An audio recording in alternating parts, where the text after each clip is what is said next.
code will rock the scene. Podcasting legends living the dream. Metaverse Podcast, the place to be. Rocking out with L, Slack, and Swally. Every week a new episode. Join us in the Metaverse. Let's hit it explode. Let's hit explode.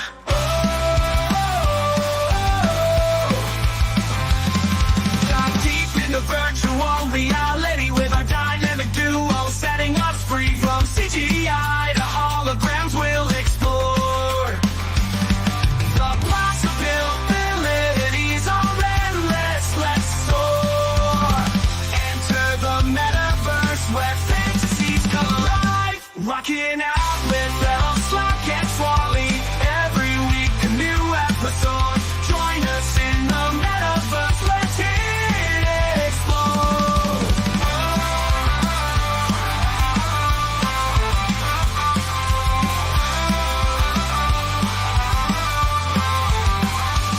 The metaverse where fantasies come alive.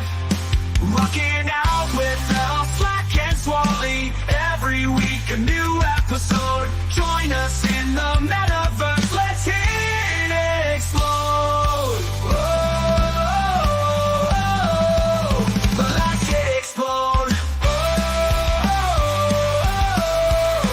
Let's hit explode.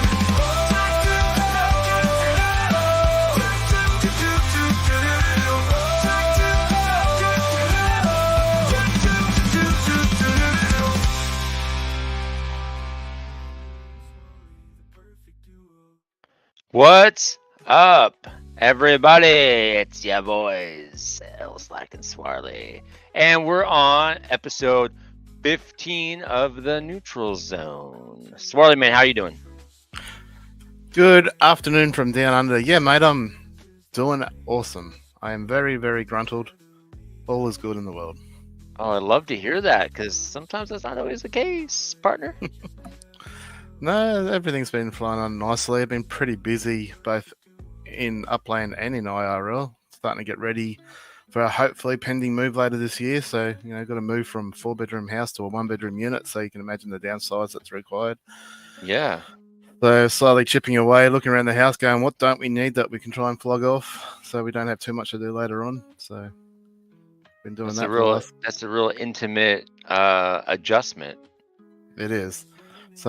But it is what it is. So it's sort of frustrating that you're selling stuff that you have bought, not used much, and you're like, well, you kind of buy this stuff just to have it when you need it, and now you're selling it for fractions of what you bought it for. But it's the only way you can sell it. But, it is such a life. Yeah. So, Angry. Good morning, good afternoon, and good night. Oh, yes. Good everything to you as well.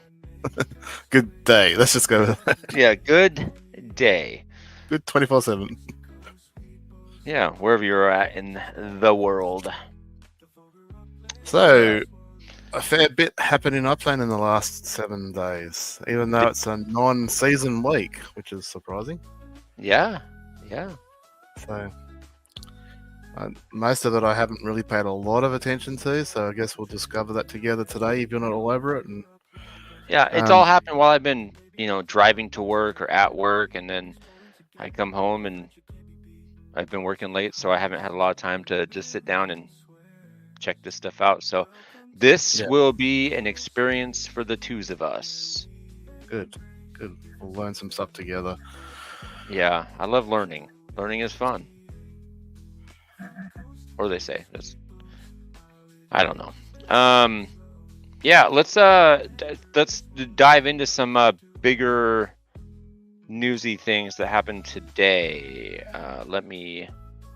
So we're gonna start off with, was it the cafe thing or something? Yeah, the cafe and theater passes. Right. Have not read it, didn't know anything about it, so let's go through it together. All I saw was an announcement, and then I immediately became erect, and I had a very difficult driving with an erection. But yeah, here we are. As you saw, this Didn't morning. make a slide on the steering wheel. What? Did it make a huge bang on the steering wheel that was It did audible not.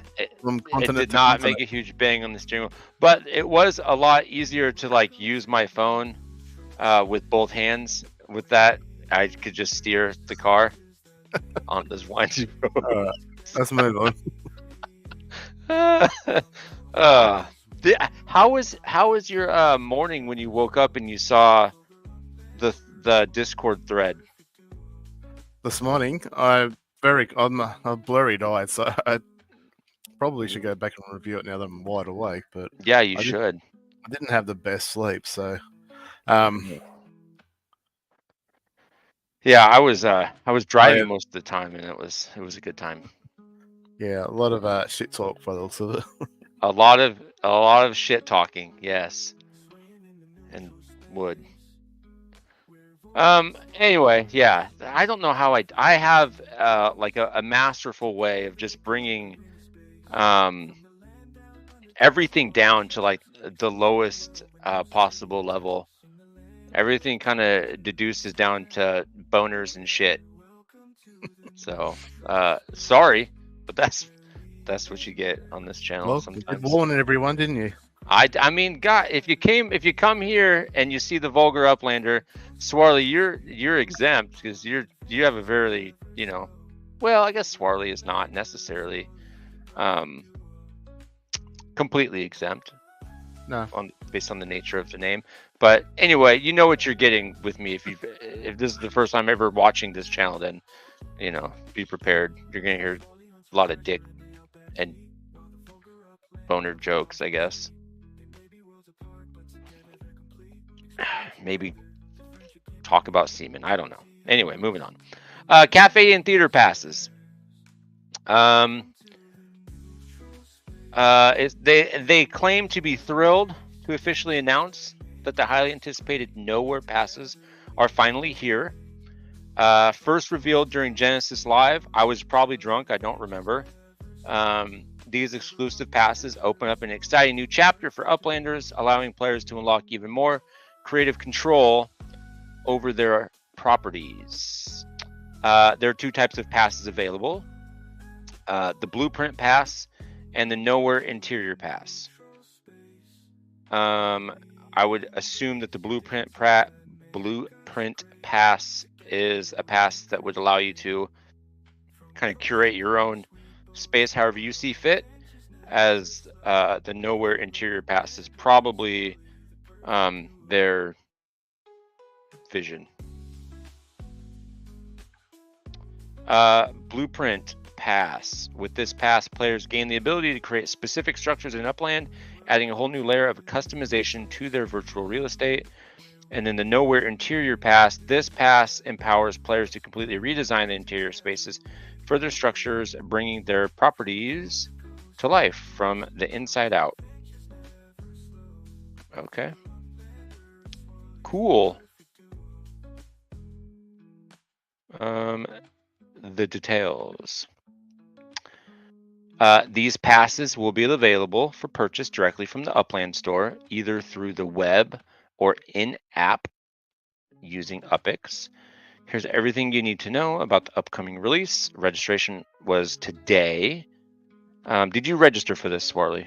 I just did as you started talking about it, because obviously I didn't know about it until now. I don't know whether I'm interested in it, but I registered. Fair enough. The sale begins Tuesday, September 24th. That's tomorrow morning for me. Yeah, tomorrow in, well, what would it be? 2 a.m. for me. 2 a.m. for you, yeah. So we get notified at 1 a.m. whether we got a decent position in the queue or not for 2 a.m. Because Upland love this continuing this same fucking system where you get no notification of what's going on. Hey, remember when you said earlier you were gruntled? This sales stuff is what pisses me off. Why they can't make this a bit more global friendly? It just shits me. Like there's so many different options and scenarios that they could trial or do, but even ending the registration 4 hours earlier. I mean, 8 hours would be better, but any sort of but 1 hour, it just really screws up the Asian time zone, and it's just stupid. So anyway, Agreed. I mean, it's rant over. Move on. moving on. Okay, so the cafe bundle is 250,000 UPIX. If you wanted to buy that for USD, that's $250. And then the theater bundle is 400,000 UPIX, and then of course, if you were to just go buy that much with USD, it would cost you $400. Quantity: there are 15 cafe bundles and 7 theater bundles. Not very many, so not many people are going to be able to get one of these. Nope.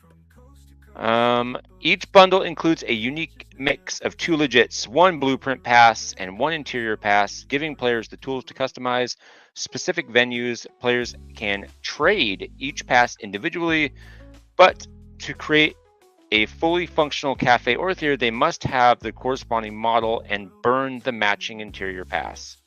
The fuck are they talking about? Say it again. I lost that.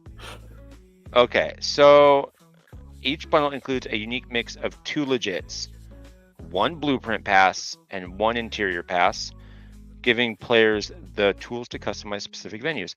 Players can trade each pass individually, but to create a fully functional cafe or theater, they must have this corresponding model and burn the matching interior pass.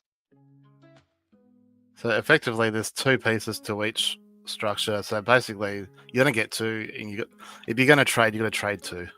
You can't just buy one or the other. Well, so you'd have to trade for the model or the pass that corresponds with the one that you want. Yeah. So if you're going, basically, if you just register and you get lucky and you get in the queue and buy, you got to sell both to the same player effectively. Yeah. Or if you're doing it for someone else, to swap them both. So well, if that they might give you one or to the separate other. them useless. So. Well, it sounds like maybe you're not going to get the pair. You may get like a cafe blueprint and a theater pass. Well, if that's the case, that's going to create a headache. I mean, you don't spend 400,000 UPIX to then have to try and figure out how to swap around. But having said that, I guess there's an even amount for each. So everyone's going to want the matching pair. So I guess it'd be a straight swap. It wouldn't be the end of the world unless you get one person that's just a pain in the ass who wants to be the fly in the ointment. Yeah, it's just, this is very odd wording as per usual. As per usual, yeah. Yeah, because nowhere does it say that there's a model, but it says a corresponding model and a matching interior pass. It says a blueprint. Is the blueprint the model? Blueprint would be the building, yeah. Okay, so the blueprint is the model, even though that's not what it says. It says a blueprint pass and an interior pass. Yeah, so I think the blueprint will be the building or the structure, and then the internal stuff would be the other bit. And I'm guessing they have to match. If they didn't give them to you already matching, that kind of surprises me and would be very annoying. Then you'd have to track the right one, and that may take 3 or 4 different trades from different people. And a coordination that would be really difficult if you got someone in there that doesn't want to cooperate. Like, why would they'd have to, surely they'd give them to you matching pairs. It just doesn't seem that way, because why the fuck would they why would they even offer you an opportunity to trade or tell you that you need to have the same ones if they're just going to give them to you? I think they just want, my best guess is they'll be a matching pair when you get them, and they're just letting you know that you can't sell different, like one to one person and the other to another person, because they both kind of become useless. Okay. So, and if you're buying them, that you need to buy the matching pair, otherwise you're wasting your money. That'd be my best. Maybe they'll clear this up as we keep reading. Maybe. Don't get your hopes up though. Okay. So the cafe bundle includes a cafe blueprint and cafe interior pass. You have a 34% chance to score a unique tropical cafe interior, making your venue stand out even more. You'll receive a default cafe interior pass. Okay, so you may get a tropical. So all they're saying there is 10 of the 15 bundles are going to be standard, and 5 are going to be tropical. So you Yeah. got a 1 in 3 chance of getting a tropical, which is cool. Yeah. So if you get a tropical one and a regular one, you're gonna have to trade with somebody to get No, the I other don't think that's. tropical one. Look, I'd be super surprised if you. I mean, again, I shouldn't say that because Upland never ceases to surprise me. No, they'd have to give them to you as a matching pair. They'd have to. It'd be too. Oh, no, that'd have to be matching pair. Because if you've I got don't one know. that's tropical and one that's not, then you're gonna have to work out a trade, and that's just a nightmare. And people are gonna go, yeah, fine, I'll give it to you, but for 1 million upics, and 5 million upics or some stupid, or $1 million, $1,000 or something. I hope that's not the case. I hope they just give them to you as a pair. If you want to trade them, then go ahead, trade them. Like, people are going to get lucky in the queue, buy one and then just straight away want to flip it for a profit. Good on them. Right. Yeah, I mean, maybe you could trade it, at a higher rate and make some money on top of your blueprint thing, or whatever. I don't know. Again, I mean, I've talked about having these sort of sales at 3 different times. You got 15 bundles. You could easily have had three lots of 8-hour time zones selling 5 at a time. But I also would add to it that these aren't cheap. So 250,000 for a lot of players is not easy to achieve. No. Therefore, if you don't have that in your account, and to give me a day to fucking round it up is annoying. I mean, you get an hour's notice. So I guess maybe the theory is, like, if you do get a good spot in the queue, you're gonna have to go and buy the upics from the store at full price. Yeah. Which obviously hurts in itself because you can't just go buy property and hope to flip it really fast. I mean, it could happen, but yeah, not likely. But I'd almost argue that if you don't have the upics in your account, you shouldn't be able to register. Yeah. I don't know. So yeah, problem maybe. there's going to be 1,000 people that register, and let's say 900 of those don't have the upics. Mm-hmm. Then someone that does have the upics might have an hour wait time and think, oh, they've got no chance, especially at 2 a.m. in the morning. Like, I'm going to wake up, see that I'm 900 and 9 for 15 bundles and go, oh, well, I've got no fucking chance, go back to bed. I need to find out it took an hour and a half to sell out because 900 people didn't have the upics to buy it. I don't know. Look, it's a scenario that may or may not happen. Again, I'm not even sure that I'm interested. If I did buy it, it'd be probably just to flip it. Fair enough. I've never been lucky on these queues ever in my life, so why would I start now? Yeah, I rarely get lucky. I only get first on queue, like for the NFL PA stuff that I couldn't give a fucking shit about. That's how it always goes. Like, and there I'm first in the queue, and where were you? Crickets. What do you want? I'm first in the queue. I'll get you something here, and you're like, nah, I'm driving away. Fucking driving, man, like a fucking boss. All right, theater bundle includes a theater blueprint and a theater interior pass with a 43% chance you'll unlock a unique pop-up theater interior. Otherwise, you'll receive a default theater interior pass. Well, would you look at that? That's pretty cool. 4 standard, 3 fancy ones. Basically, that breaks down to. Okay. Look at you mathing so quickly. Well, it's not hard. It's slightly less than half. Well, it's hard for me. Okay. It's slightly less than half. So there's 7 of them. So you kind of divide that in half and go. Less than half.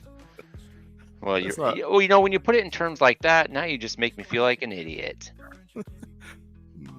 I won't say the first thought that came to mind when you said that. You might as well. I want to keep doing the show. No, I want to keep doing the show. I don't want to upset you. No, good luck. If you haven't upset me yet, I don't know how you were going to start now. I mean, to be fair, I have lots of things I want to say to you that I just don't because I don't want to upset you, but it will probably come out here soon. Well, you haven't said anything to upset me yet. Yeah, well, that's good. We'll see what happens. Okay, these bundles offer an incredible opportunity to create spaces in Upland like never before. Don't miss your chance to grab one of these limited passes and start building or customizing today. Oh, that's it? Okay. I thought there was more. So you're super keen to get one of these, are you? Yeah, fuck yeah. If I could get one of these, you know what I would do? I would do this show in a cafe or a theater. I would do stand-up comedy in a cafe or a theater. I would I don't know. I'd find all kinds of reasons to put content or do shit in there. We could host race events in there. The possibilities are endless. This would be fucking stellar. This would be awesome. So you've registered, obviously. Oh, I've registered, yeah. All right. Well, you'll have to send me a message to see where you finish in the queue, and then, if you're like 7th in the top 7 or something, we'll have to work something out for you. Fair enough. We'll make it happen. We'll make it happen. Yeah, just be awake at 2 o'clock in the morning. I will set another fucking alarm.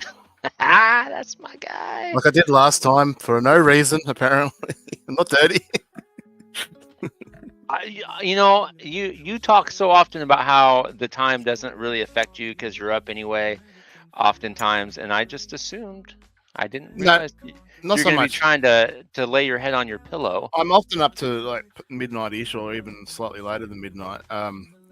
2 a.m. sort of is that it's sort of past the point of where I would normally go to bed.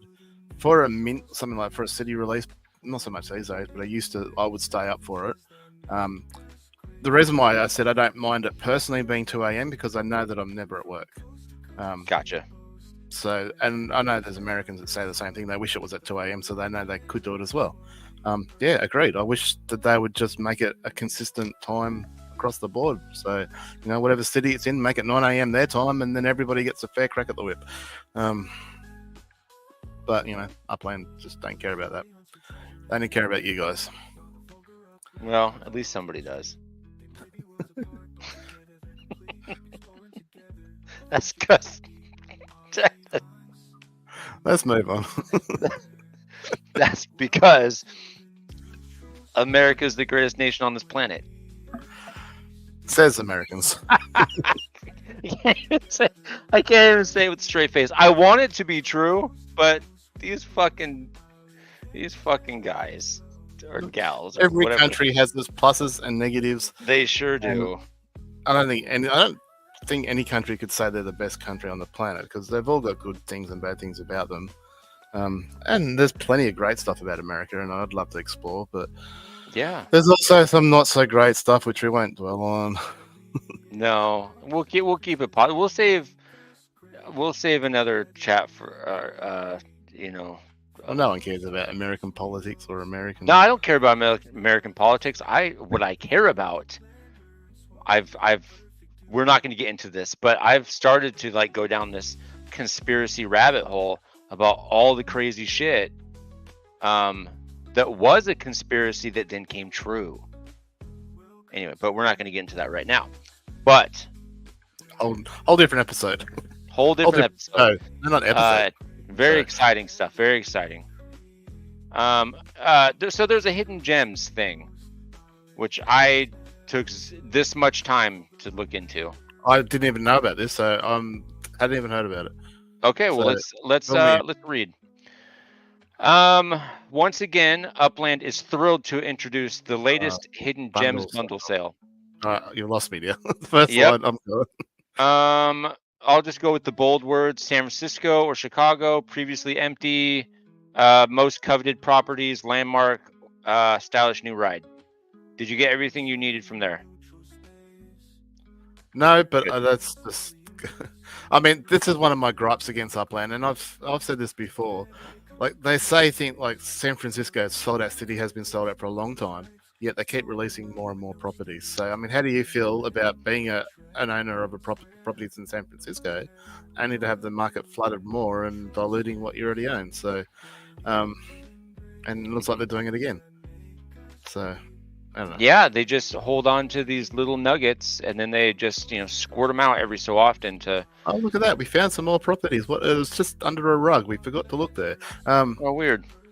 Well, now they're throwing in a car too.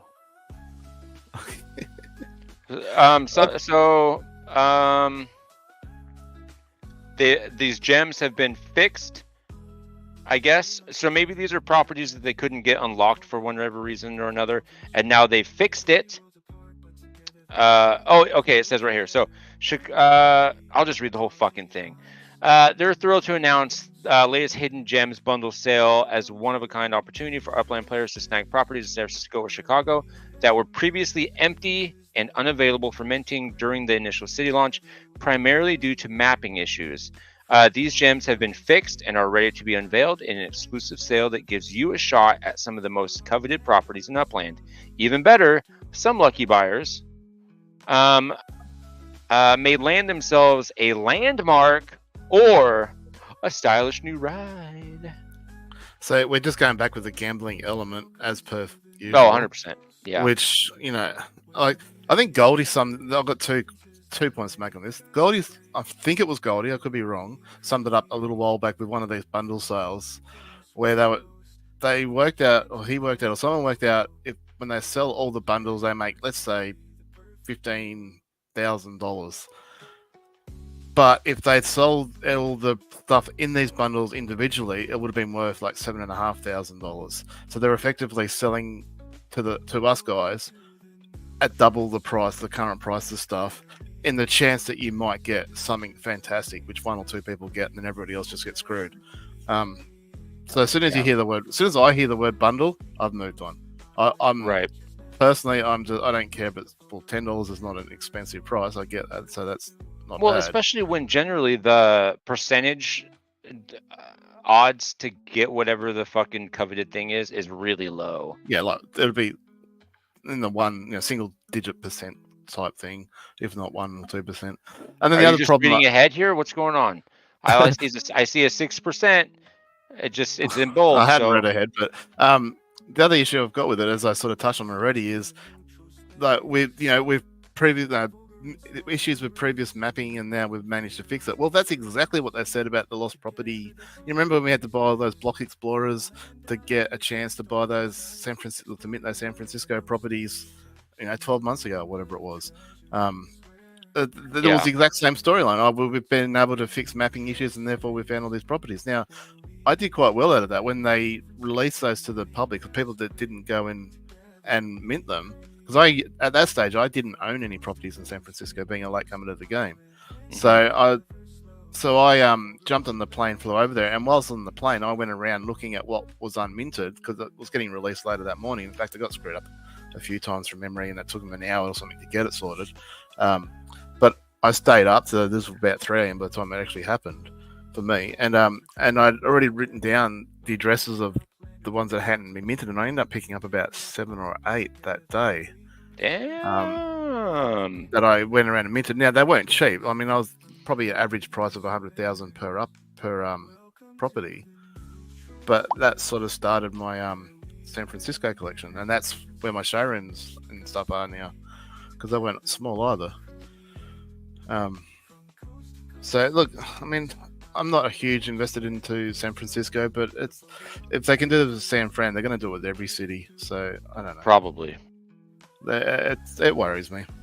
Yeah, I mean, yeah. All right, I'm gonna keep going here. Each bundle is priced at basement price value, which sucks, and packed with potential. Not really. Whether you're a seasoned collector or a new player on the hunt for prime real estate, there's a bundle for everyone. These bundles are live now and require no registration. Delivery on items will happen within 24 hours of purchase. The elusive property bundle. This bundle offers buyers one property from the high demand cities of Chicago or San Francisco with a 6% chance to score a collection property, which is really fucking low. It's a steal, they say. Stop there. Okay, so my biggest issue with that whole paragraph is San Francisco or Chicago. One is super desirable. The other is not even remotely desirable. No, not anymore, at least. So whilst San Francisco isn't selling well above mint like it used to, it's still selling pretty expensive in comparison to Chicago. And I'm willing to bet there's probably 9 properties in Chicago for 1 property in San Francisco. Probably.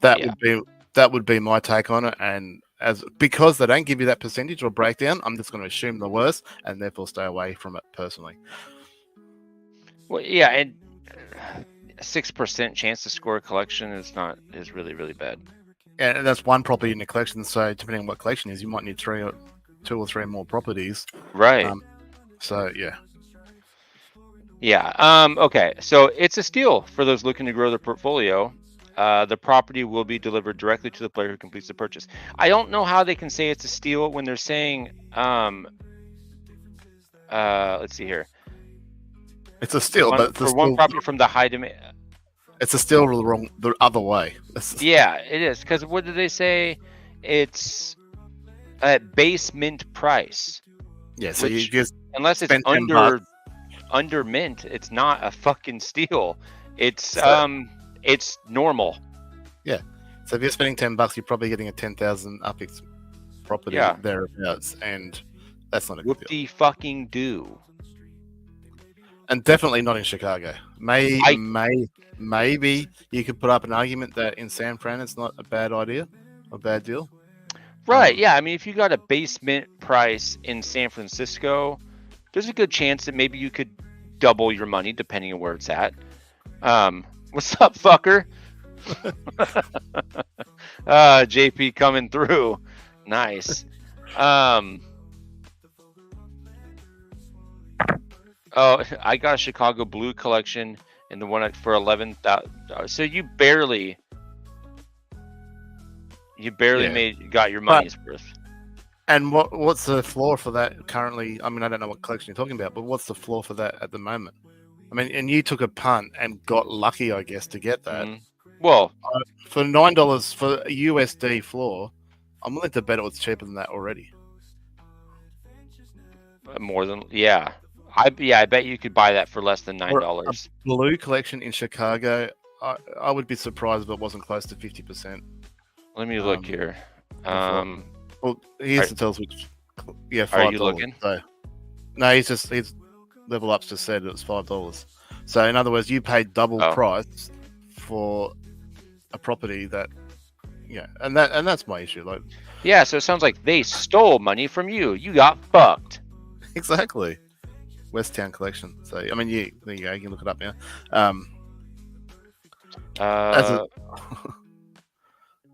To me, like when I see stuff from Upland, when there's things like a chance and a bundle, I'm lost. I'm gone.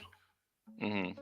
I mean, I can't even get a decent registration for one of these sales, let alone bloody decent position in the queue, let alone actually get lucky with one of these bundles. So, not brilliant. Yeah, that's one way of putting it. That's a very diplomatic way of putting it.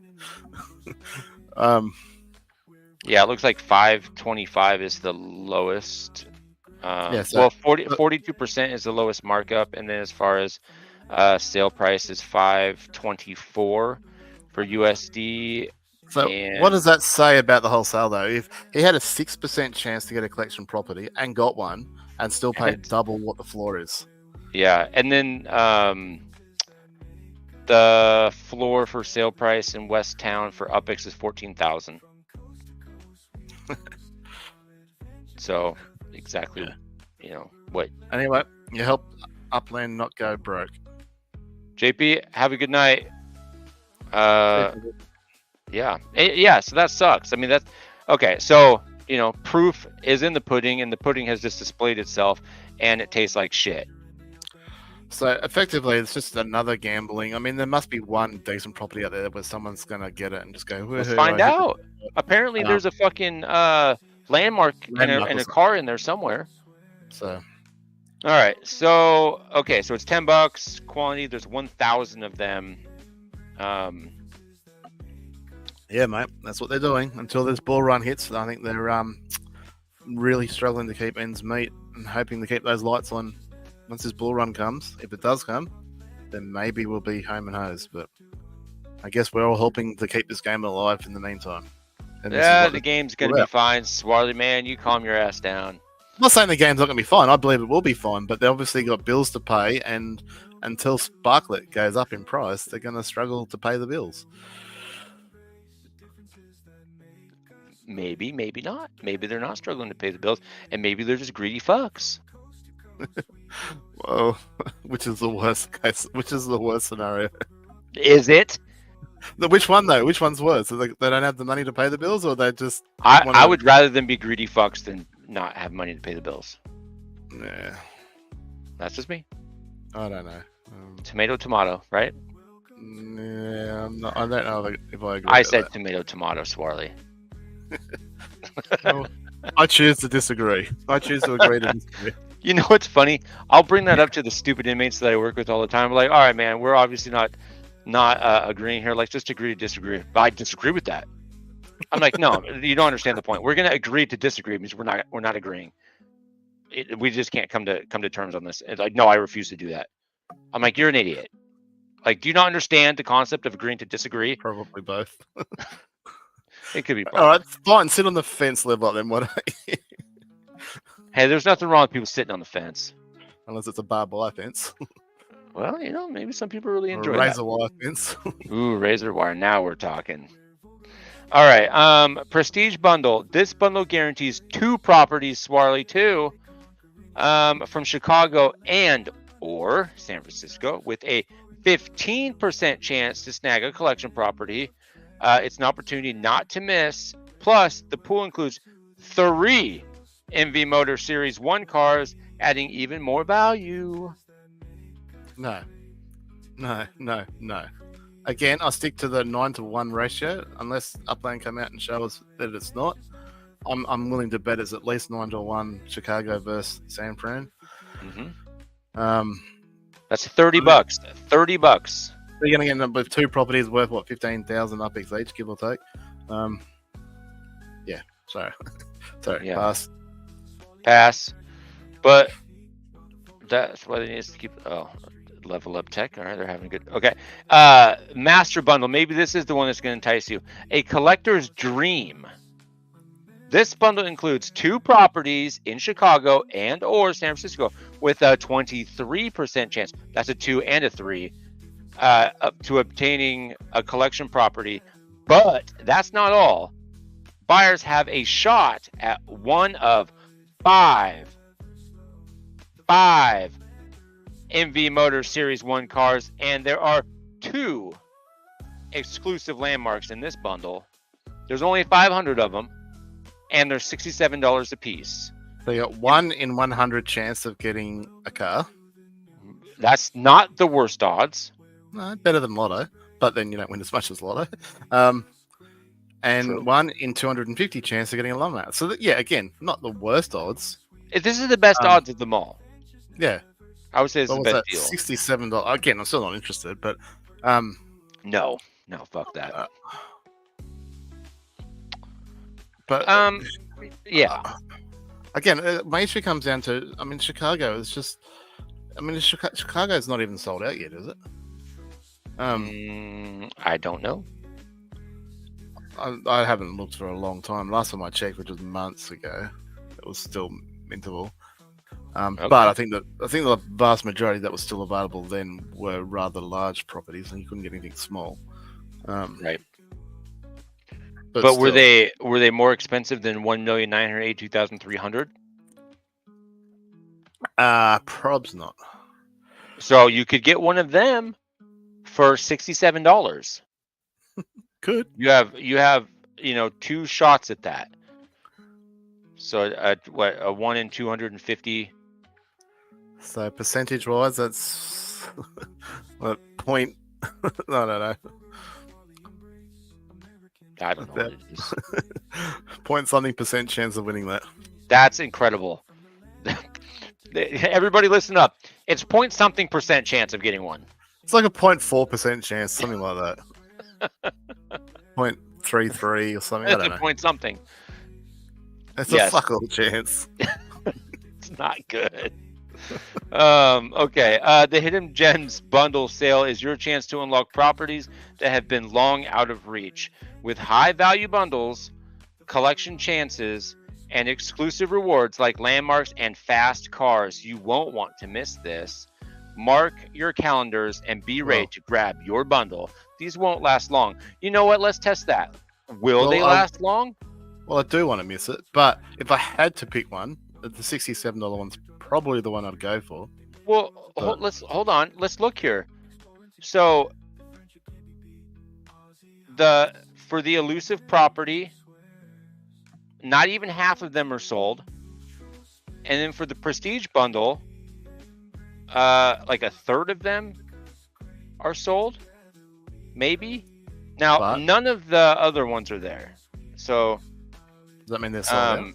they sold out of the 500 because somebody apparently wanted those landmarks or the cars. But the other two, I think their claim is false because they said they won't last long, and they've When did they lasted. go on sale?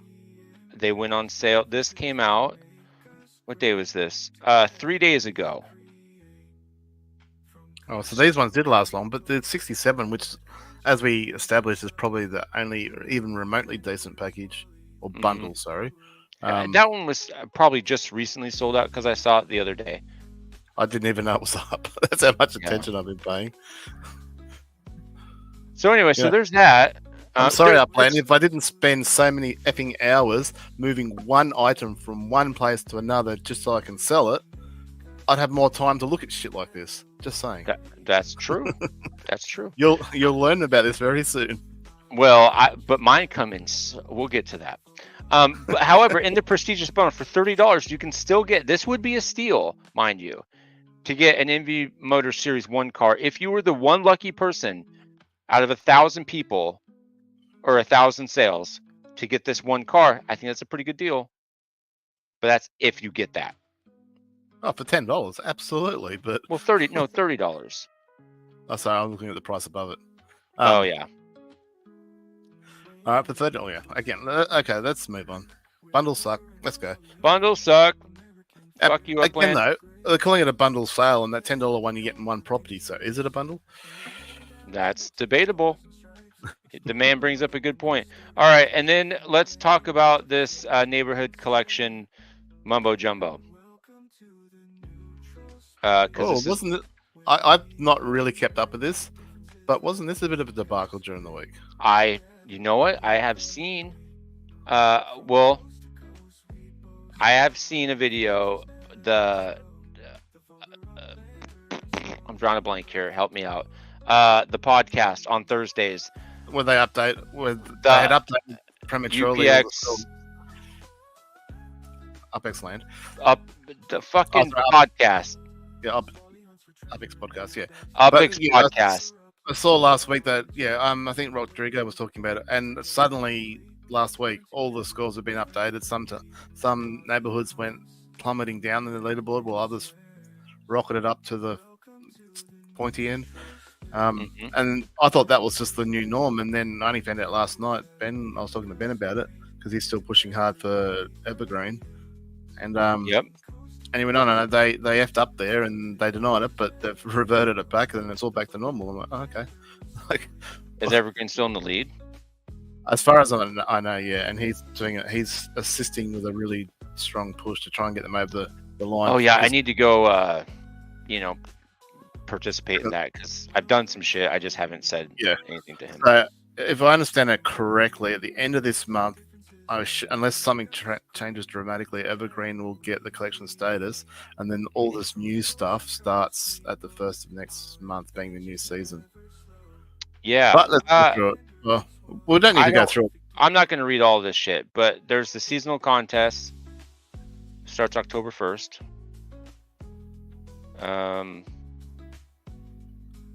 See, and Ben was like, I watched Ben's show on the other day when he was talking about it briefly, and he's somewhat negative still, saying that this is not necessarily going to help Midtown. And look, maybe I guess we won't know until time passes because we don't know all the formulas and stuff like that. But there's a lot of parameters in here, and it depends on active players. So he has got a really old node, one of the first, if not the first in the game. So I'm not going to get in that argument, but so there's a lot of dormant players that aren't really going to assist him, so that can hamper him 100%. But there's a lot of metrics now that can assist him, such as map assets and obviously structural ornaments. Well, and paid sends. Well, San Francisco is a hunting city, so that's definitely going to, and that's a bit of a catch-22 there too, because it's good that can have sends sort of incorporated in it, can get gamified potentially, but who cares? But San Francisco is a hunting city, especially for those that built webs way back in the day. Maybe not so much for new players. And somewhere like Queens, Washington, and there's other hunting cities, and there's a few others, obviously. So they're going to be an advantage. depending on how this metric works. And is there going to be some sort of scaling system for the tier 1, tier 2 cities compared to a tier 3 or 4 or 5 city? Like, Right. Los Angeles is a tier 1 city, but it's definitely not a treasure hunting city. So I don't know how that's going to compare for Granada Hills being a tier 1, but such a huge city that... Yeah, it's a huge node. Well, it's not so much the huge. No, it's just a huge city. So are people really treasure hunting LA? Not really. Maybe a few people. It's probably one of the worst cities, even though it's a tier 1. It's probably one of the worst cities to treasure hunt in. Yeah, you're right. I'd rather treasure hunt a tier 3 than there, but that's just me. Not that I treasure hunt at all anymore, but true. So we'll have to wait and see. I think there's some stuff in there that will help an established node compete, and then there's obviously plenty of room for an up-and-coming node such as Granada Hills to grow and improve on, which you guys are doing. You're doing the best you can, and being a bigger node, maybe just need more people involved. But I think we're steadily moving up, ever so slowly. But it seems like weekly we're gaining, 2 or 3 spots.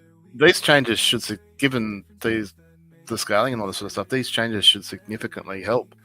Mm-hmm. No, because they're only looking from if I remember correctly, from season to season, the change from one season to the next. Does that sound accurate to you? Potentially. Again, I'm not totally all over this, but okay. I'll be definitely. I mean, Rodrigo is sort of on top of this stuff all the time. So as soon as it starts getting implemented, he'll be doing research and trying to work out exactly what does and doesn't affect it, and we'll get a better idea.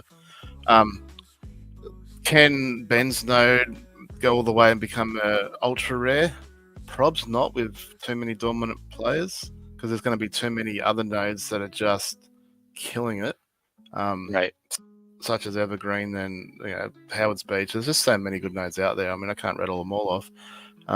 So there's going to be lot of competition. I mean, it'd be great to take you on, and it'll take years to do that. It's not like something you can do, in a season or two. It's going to take years. But just to get your node all the way up to ultra rare, man, wouldn't that be a if nothing else, something for bragging rights? Like, yeah. Not to mention the fact that you now have assuming it's 3 properties, 3 ultra rares, which, let's face it, they're pretty freaking hard to get a hold of. Absolutely. So, mind you, this is the hardest way to get them. Yeah, probably, but probably the most prestigious way would be to start from the bottom, make your way up to the top. Having said that, even if you get there, you got to then stay there, and that's that's the hard bit. It does say here, neighborhoods will be evaluated based on the season over season percentage growth in their rating scores. Top ranked neighborhoods will receive an earning boost increase in their collections, while bottom ranked neighborhoods will receive a decrease. Earning boost can range from 1 to 2.99. So it does look like after the first, they're going to start going from season over season percentage growth. Yeah. So that's cool.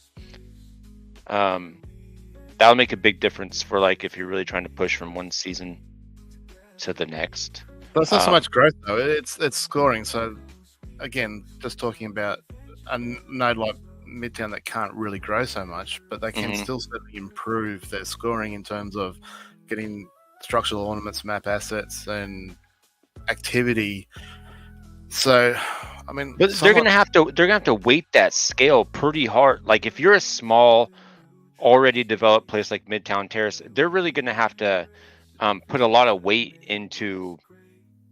And I don't know how this is going to be fair for Midtown Terrace, because if they're already built out and say they already have a bunch of structural ornaments, or say they already have a bunch of maps. But they are putting into the, if I understand it correctly, they are putting into the metric the fact that the spent spark hours is counted rather than just the current spark hours, which I think was already there, but maybe not in the right weight. So maybe there's more weight given to the amount of hours that have already. So hopefully that does sort of see them. Yeah, we'll have to just wait and see. Like we can speculate about all this. I'm curious to see where it goes.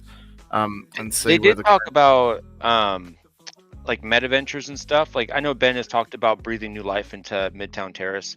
And with maybe new people coming in and they set up meta ventures there, that maybe that's the kind of boost that is really going to help set them apart, because if it is really weighted for such a small area, um, maybe adding, a meta venture or a shop or a showroom or even a factory to that space and then producing map assets or structural ornaments, um, the the scale in which they do that is going to be much greater than if it was like a bigger place. Even though they can add more of them, you got to think that for a place like Midtown Terrace, is going to be weighted heavily, based on the overall percentage. You can have certain meta ventures, but there's not a lot of room for showrooms and stuff like that. No, your map right. assets, your structural ornaments are certainly not going to come there. But certainly, I mean, but how much are people really buying NFPA or soccer or Block Explorer stuff like that? So I mean, that's what you can set up. But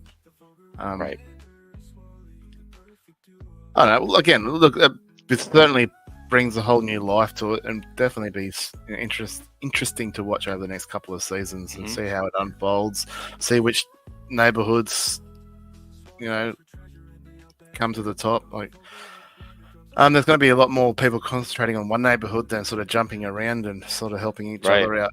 So, I think you'll really see some of those early nodes fall off the map a little bit, and you're going to have probably the most well-established, the most popular ones, rising to the top, and you're going to trim the fat, so to speak, on some of the ones that people were just boosting for the sake of boosting. Yeah. Well, people are going to have to choose their alliances, because you can't ignore your own node to help out someone else, because you could drop back down. Right. Yeah. You want to stay relevant. And if you drop back down, you've kind of destroyed 2 seasons in a row, because now you need the whole next season just to get back up again, to get back to where you were. So you've sort of lost 2 seasons. Anyway, this is kind of a big deal. And we don't need to go too deep into it. There's a lot to dive in here, and I think lots of people already have dived into it quite a bit. The UpX podcast with Rodrigo, they kind of dissected this quite a bit. So if you haven't listened to them, go check out their last one sort of takeaway I had from that was there's a lot of good information, and Rodrigo is the guru of this. Yes. One thing I took away from that was there's still a lot of confusion.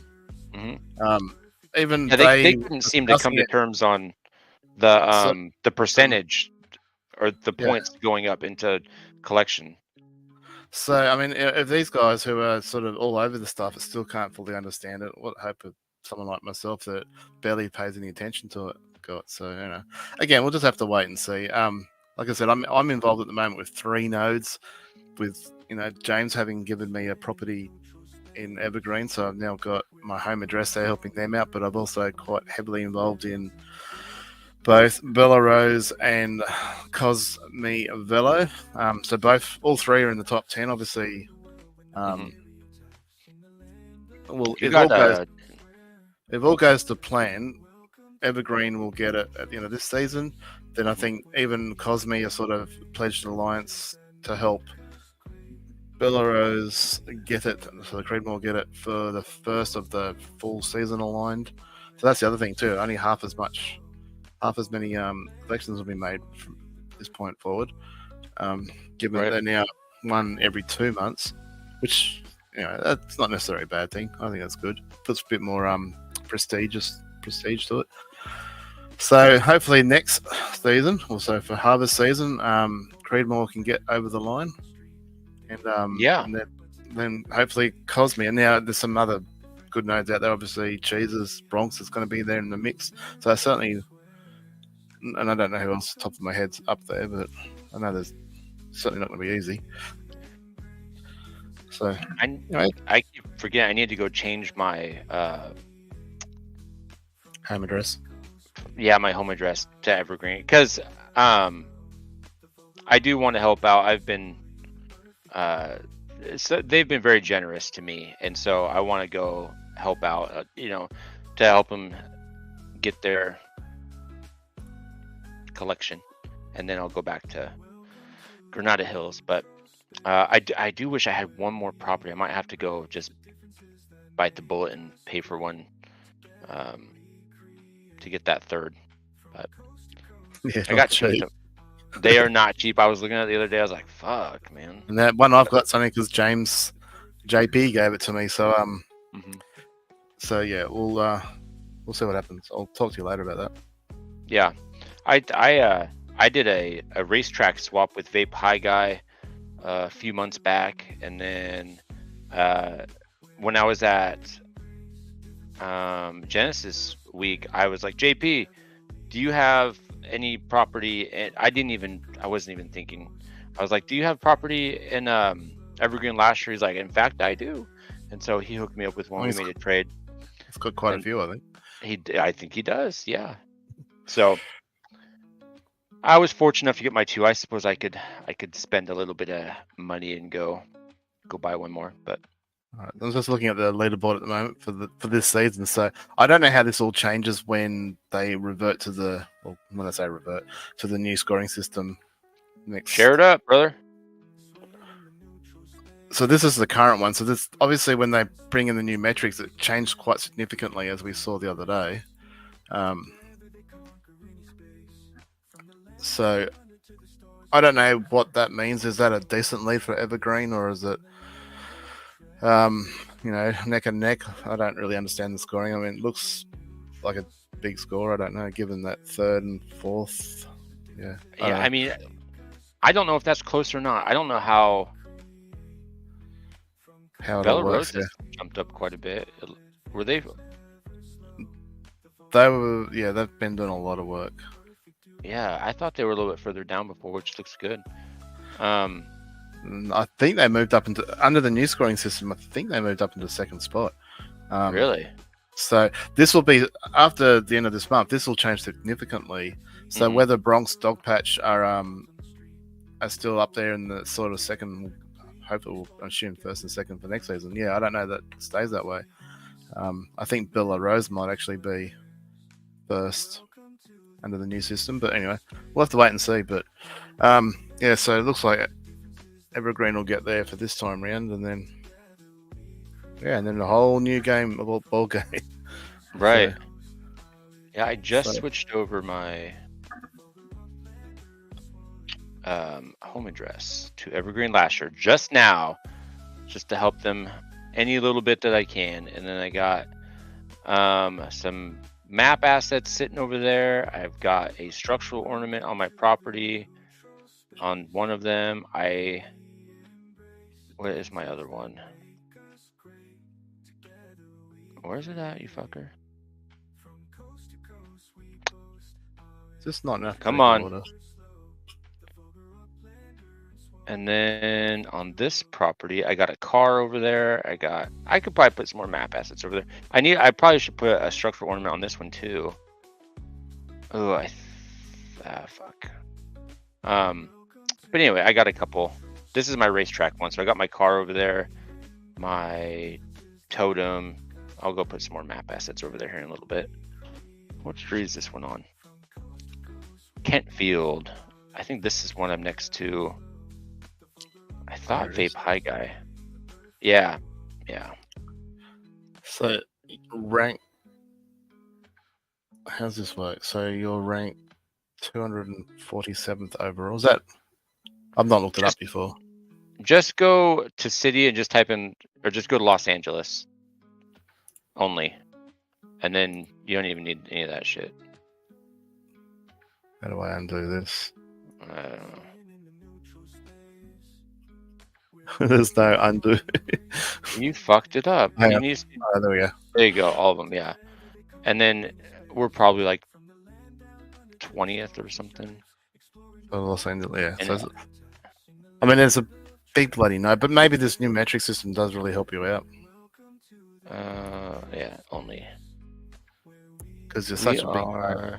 We're 18th now. It wasn't long ago. We were sitting at 30 something. Okay. Little battles. Where are you in Junction. Where's Hyde Park at? That's exactly what I was thinking. I just saw them a second ago. Go down a little Oh bit. yeah, 21st. So you're 21 beating them. suckers! Stuck at Hyde Park. Granada Don't get too Hills. excited. The new system might screw you over. Oh, yeah. I know. They got a good 'Cause I know- community over there.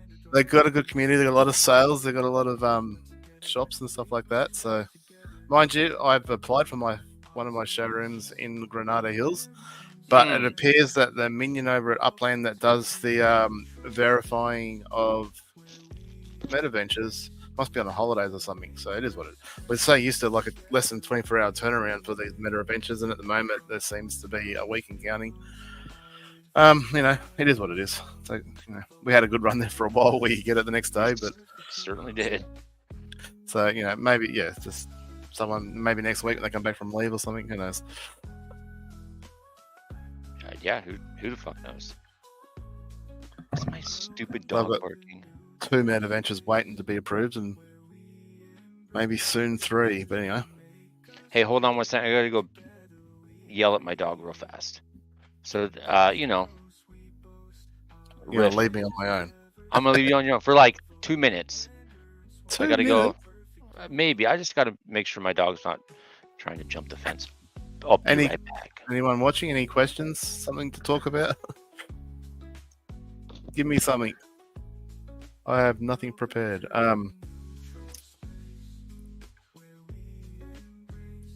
Maybe I should just do a selfish plug. Maybe that's what I'll do. Alright, so if I share screen.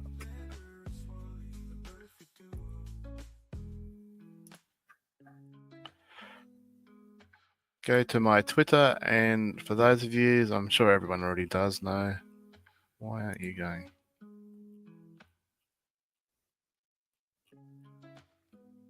Alright, so my current sale at the moment for harvest season ornaments for the fuzz range, because I'm not allowed to use the word police, can't do that. Unfortunately, I don't have my apartment or my large townhouse at the moment. Hopefully they get approved soon, but I'm not holding any breaths. So starting from 5,000 upix or $2.50. Get your hands on I'm back. Hey, what's up? And if you do buy them, hit me up in one of the 3 contacts, so via X, Discord, or in-game, and you can get a free sign to stick out the front of your property. So what that can look like, I think I did a post the other day. Here we go. Swirly, I don't have any of your signs yet. How much are they? They're free with the structural ornament, and you have a structural ornament or 2, so therefore you'll get a sign or 2. So this is what it could look like if you wanted to decorate it up a little. So I'll hopefully do some more later on, but that's the gayest fence I've ever seen. No, it's not. It's the proudest fence you've ever seen. It's the proudest fence. Proudest. No, that's a cool. I really like that fence. So, yeah. So they've been selling pretty well. So if you want some, hit me up and I will sort something out for you.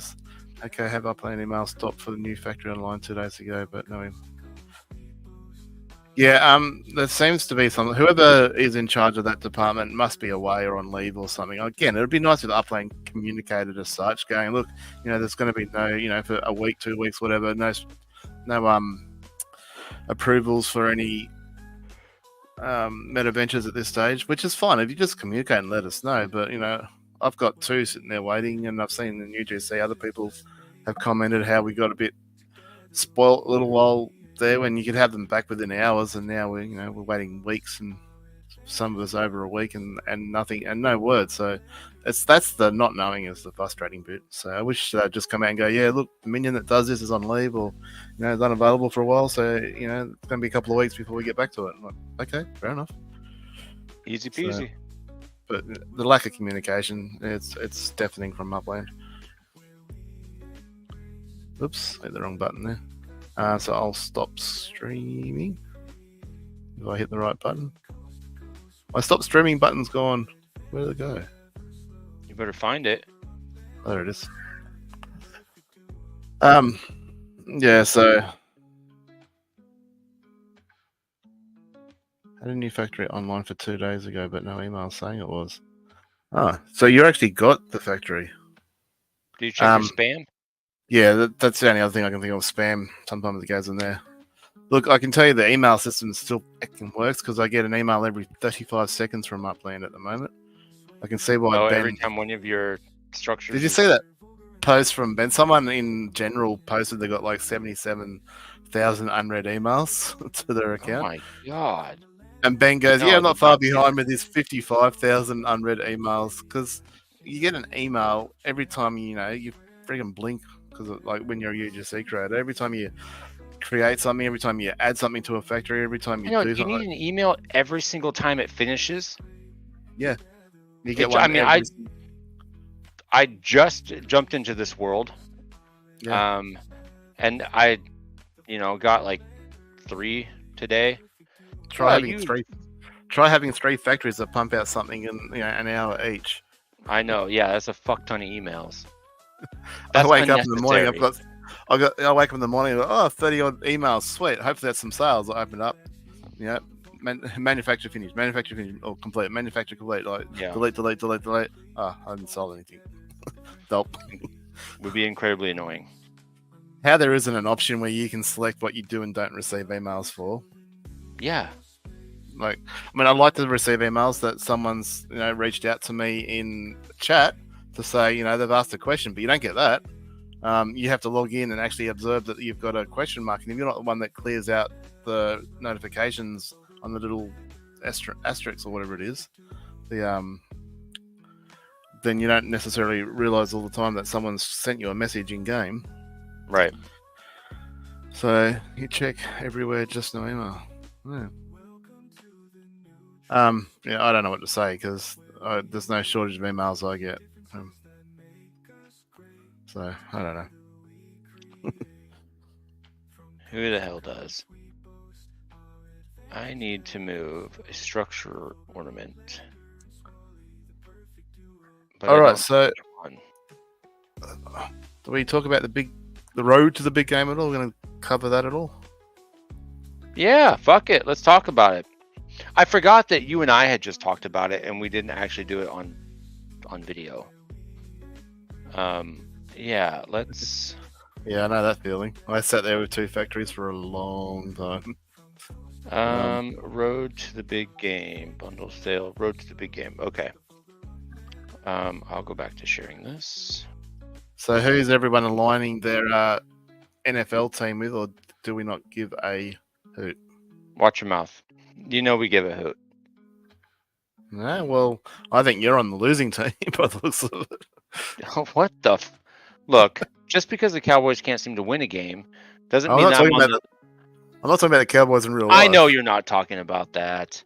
I'm just still sour. They keep fucking losing. Cowboys, all the way, 100%. They're winning the Super Bowl, and they're winning the road to the big game. So suck it. I missed the game this week. I forgot. They fucking lost to Baltimore. Really? Yeah, it was. Yeah, they made it interesting at the end, but they were never really in it. I forgot to check what time the game was, and yeah. Yeah, it was. Not a good start this season. I need that bye week. That turned around last year, didn't it? They need a running back, is what they need. Zero Fox. Zero Fox given from Jimmy Jester. Look, I don't disagree. I couldn't give it about NFPAs at all. However, if you are staking anything in New Orleans, it's probably worth to try and get some of that Spark prize pool. It's probably worth trying to align yourself with the right NFPA or NFL team. Are we allowed to say that?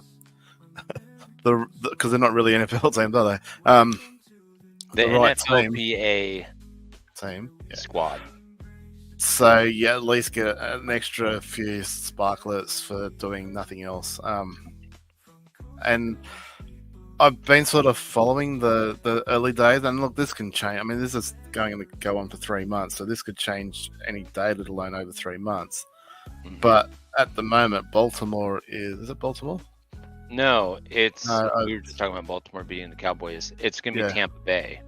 Tampa Bay are leaps and bounds ahead of the rest of the competition, Just because of one player. which may or may not stay that way. But Very you know, true.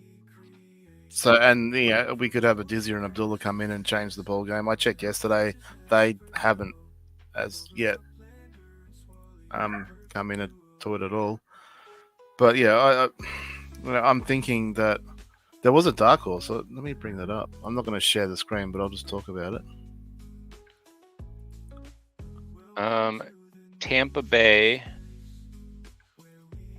The number one player, and looks like they've even increased their score pretty significantly since the last time we checked. When we talked about this the other day, are at 78,000 for just one. Let me click on. Sorry, I've been drinking root beer, so now I got like these root beer burps. You guys know what I'm talking about. It's brutal. Holy fucking shit. 261.2 thousand. Everybody and their motherfucking mother is jumping on the because that's Tampa Bay train. which I don't think that's the smart move. I think the smart I move don't is think that's a smart move at all. to find the team that's going to come second or third, because you'll end up with a slightly bigger slice of the pie potentially. Now, I Yeah. checked the scores from last week and then again yesterday just to see the movement in it. And Tampa Bay had moved up 400% in that. The overall score had increased by 400%. So leaps and bounds ahead of the rest of the competition. However, Seattle, who were a little bit behind, or quite a distance behind, had moved up 470%. So even though they were last week, they were in 1, 2, 3, 4, 5, 6, 7th position, by far and away had the best growth in that week. Now it's only 1 week out of 12, 13 week competition. So they're at 122.6 thousand points. So when I looked at this yesterday or the day before, I forget how long ago that was, Seattle had moved up in. Well, they're still in 7th place, but they'd closed the gap significantly. And to me, might potentially be one of the dark horses to jump onto, because if they can finish that, they're in 7th place. Are you sure? From 2 days ago, I think it was when I last did them. When did I post in our chat? Because that's when I last looked at the numbers. Oh. I don't want to do it every day because it'll fluctuate too much, but I just want to do it a week at a part just to see which, over the course of the week, which team seems to be progressing the most. And you're still going from the bottom to the top? Yeah, so Tampa Bay is down the bottom, but and Seattle's where at from the bottom? I can't imagine they're 7th. Really? From what we did the first day, yeah. And they're still who's number 2? Scores. Number 2 was LA1. LA1. Oh, yeah. At 130.6. I think Seattle's at 122 something. They're catching. Seattle is the fastest growing team inside the top 10. Now, there might be another team outside the top 10 that are growing faster, but from the 10 that we monitored the other day, they were the fastest growing team. So to me, they're a dark horse, and the other dark horse was probably Kansas City. Yeah, I was just looking. Kansas City's at 95.5. They've got 68 people with scores. But that's so tight. There's probably half a dozen teams that are going to be fighting for that third spot. Mm-hmm. So look, if you want the guaranteed top 3 finish, jump on the Tampa Bay and you'll probably get something. But remember, there's only a percentage. Tampa Bay as a whole will get 50% of that prize pool. And of course, you're only a fraction of that. So you may get a bigger slice of the pie by jumping onto a more riskier team and making the top 3. Yes, Seattle might be the way to go. They've only got 56 players currently, scoring them up to 100. Seattle's the one I'm eyeing off, and I'm wondering if you had any NFLPA jits for them, because I might swap you some Cowboys for the Seattle ones, and then I might jump on the Seattle bandwagon and help boost them all. I could make a push for Seattle, which ironically was that I had a player reach out to me to try and get me to jump on their bandwagon, and it happened to be Seattle, but they were trying to get me to. Where do you have to go in Upland? Because I know for, like team specific things, you have to go to the stadium, but Seattle doesn't have a city in Upland. So where the fuck do you go to get Seattle specific? Don't look at me. I didn't even know they didn't have a stadium. Like they must. What's their home ground at? In Washington, right above Oregon. So would it not be wherever they play their home ground? The home. But there's matches? nowhere to go. You can't go to Washington because there's not a city in Washington State. Huh? I wonder if but- maybe you just go to like California. Let me check here. I'm gonna swap this. Let's see if it shows. Oh yeah, you have to go to Seattle. Yeah. Or where is this one at? The Santa Clara Stadium. Levi Stadium. This is in San Francisco. And then you can get Seattle legits. So maybe that's my move. Maybe I just start. I got a few days to bang out as many Seattle ones. I don't hate Seattle. I mean, they're the closest. Yeah. Like, if I'm gonna go to any game, it's gonna be in Seattle. I would 100%. argue that with your spark balance, it wouldn't be worth it. Don't you fucking tell me what to do with my spark balance, Swarley. You will end up spending more RPX just try and get Seattle above Dallas. Oh, and then- if I take them all out of the collections, maybe not. But it's like you're not spending what 50,000 RPX just to get them above Dallas or something like that, and then even if you staked all your spark for the rest of the season over in New Orleans, like how much sparklet are you really going to get as a bonus from the normal? So don't forget that the prize pool for the NFLPA stuff's only a fraction compared to the general overall one. I would argue it's probably not worth it if considering two factors. A, you've already got a lot of Dallas, and B, you don't have a lot of spark. So where I'm the other way, I don't have virtually any NFL PAs, and I do have a lot of spark. So for me, it's an easy switch. If I was you, I would just start in the Dallas bandwagon and hope for the best. That's me personally. Okay. What's Gloria say? Swally, I asked an off-topic question. You learn Blender from YouTube, so who did you watch? Because everyone I watch keeps missing steps. All right, well I'll quickly. I won't go through it totally. I mean, I can message me outside and I'll show you some of the tutorials that I did. But basically, I was given advice when I went into the UGC channel and said, "Look, how do I learn Blender?" And I think it was Jacques said, "Just go Google some low poly lessons." Now, there's 1,000 different people out there creating content, so you need to find someone that you can sort of jive with and follow. And there's some really good ones out there. But there's one that you'll notice from Chris Showell's there's a tutorial, one of the first ones that I did. There's another one I did was like a street scene. There's one I did with a house. Again, I'll share links with these. I'll find them and share links with them later. And then the last one that I did was the famous donut one. So these are like, go find these, try and find a presenter that you can sort of jive with better rather than actual lessons.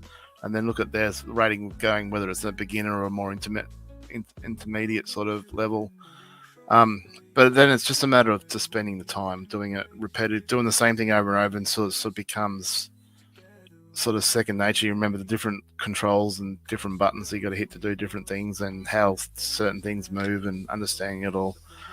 I spent pretty much a full month just non-stop, if I was awake, doing it, just to sort of drill it into me as to understanding all the basics. And then after that, once you sort of got the basics, then you just start playing and creating, and that's the fun bit. Once you create something, then you got to get into upland. That's not the fun bit. But yeah, hit me up afterwards and I'll show you some links. But again, it's who you follow. But a lot of them have multiple, like 6, 8, 10, 12 lesson sort of tutorials on how to do stuff, and they're really all free and awesome. So I learned it, and it's definitely doable. Now back to.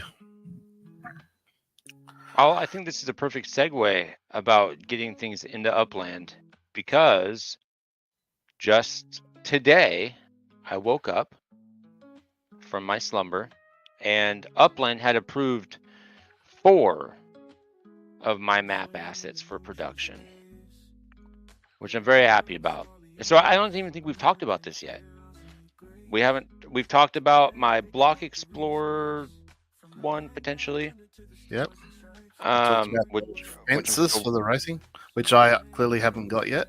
When I saw yours, I was like, oh, quick! I better check mine to see if I had any of the track fences done. But which would, to be fair, were submitted sometime after. So right. I'm not surprised they didn't come at the same time.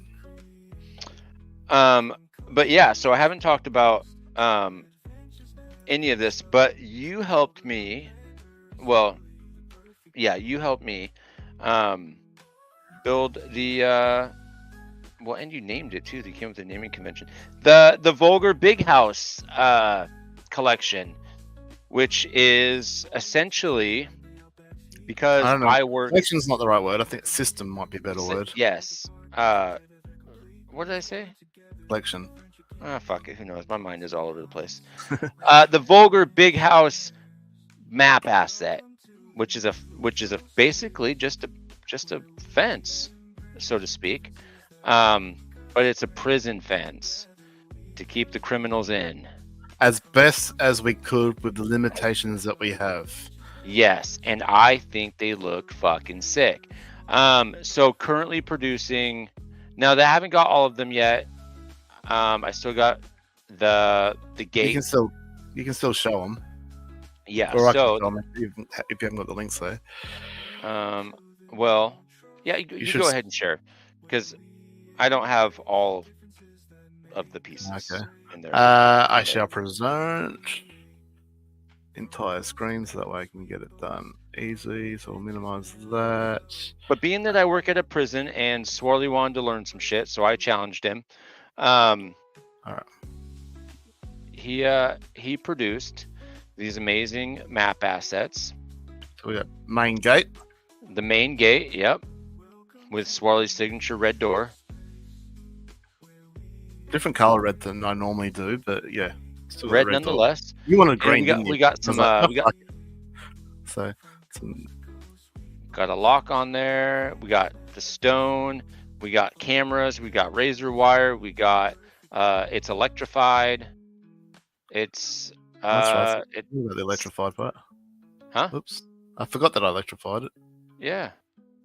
So these two, the first two we're showing, aren't the ones that have been released yet because they're still pending. Yeah.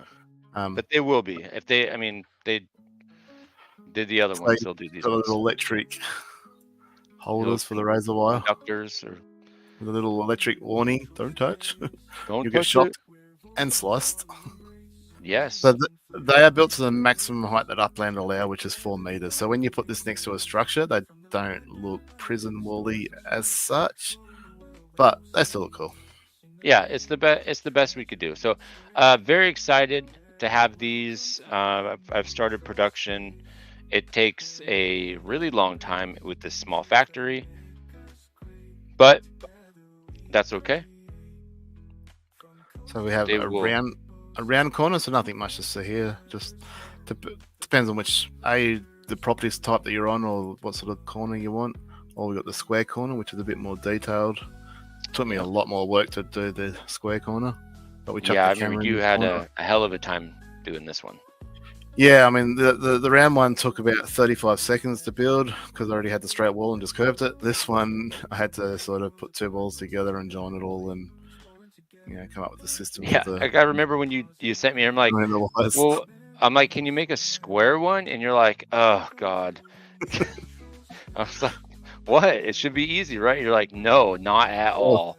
No, because you got to basically join 2 walls. That wasn't 2 full walls, but you had to join 2 walls together. Right. And to try and make it join and look fairly cohesive, not too disjointed. It wasn't super easy, but especially not for someone that's new at it anyway. Mm-hmm. Maybe some of the other blokes that have been doing it for ages would have just chucked it together in a heartbeat. But yeah, I could probably do it in half the time now than I did back those days because I was still learning. And that's part of the reason why I did this for you, because it was like a learning curve for me as well just to play around with it. And then so we've got the main panel, which you just saw, and then we've got 2 smaller panels to try. So I've always come up with the idea to try and have a system that will fill any size property. So fences won't fit everyone, so we're trying to create a half-size fence. So this is what this one is. So nothing special compared to the other one, but just sort of literally exactly half the size. And then there's the small one, which is gap filler. The gap filler. So hopefully between the half and this, we can pretty much fill the whole perimeter of the property. Yeah, on any property in upland. That's the plan. And the speedway fencing is the exact same. If it does come through, I've just stopped sharing, so we should be back to normal. The speedway fencing has the same sort of system in place, so we should hopefully, in theory, be able to fill as much of the trackside as possible. Same with that. So again, like it doesn't have that prism wall fill where it's really high and sort of dwarfs the buildings around it. You put an apartment next to it, it kind of looks a little bit kind of dwarfs it, yeah, but yeah, that's okay. Scory, it's probably been what, 2 months? Would you say, Swarley, since I submitted those? I keep track of all mine now. I don't. It's been a while. Yeah, I know that. It's been a while. Look, like I said, I keep track of everything I submit now, and I guess we could look at the day you sent me. If we look on our Discord chat, that'll take a long time. Yeah, there's a lot of shit talk on there. I can tell you now that my first submission for the racetrack was 29 days ago. It was a while before that, and there was a couple of weeks at least before that. So yeah. So I'd say 2 months is probably a good guess, but it's hit and miss too. Sometimes people will submit stuff and it gets done, really quickly. I think James UK had his jumping castle done within a week or two. So it can be hit and miss too about the timing, like almost to the point I think it might be someone just comes in once a month to do it, and if you happen to time it right and get in the right position or something like that, you just might get lucky, and if you don't, well then you got to wait till the next month and hope for the best. Then I don't know. That's a guess at how it works. I really don't know. There's no way of tracking it. Upland certainly don't create any process where you can look online and go, right, I've got X, Y, and Z submitted. It's in the process stage. There's 55 applications before me, so it's still going to be a while. There's none of that sort of stuff, which would be nice if there was.